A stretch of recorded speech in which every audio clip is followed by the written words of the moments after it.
Bolo to ako duch. Videl som oči. Spaľujúce oči. A zmizlo to pod zemou.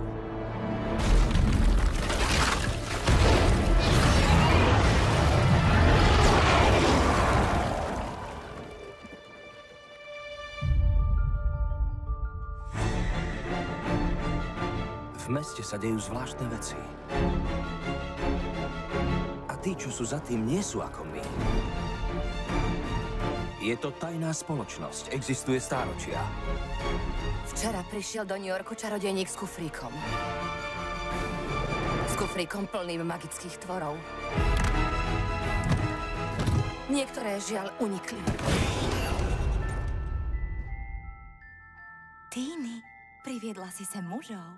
To je pán Skamander. Niečo stratil a ja mu to pomôžem nájsť. Musíme tvory pochytať skôr, ako im ublížia. Sú v nepriateľskom svete medzi miliónmi tých najkrutejších tvorov na planéte. Ľuďmi.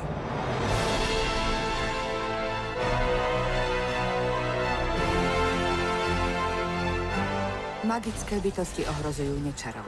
Keď sa nečar bojí, útočí. Zvládnite to. Inak hrozí vojna. Dajte si to.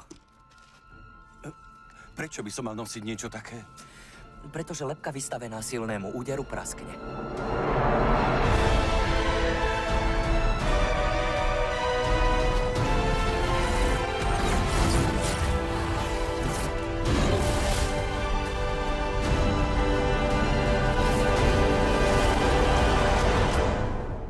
Len pokojne. Nie je žiadny dôvod na paniku.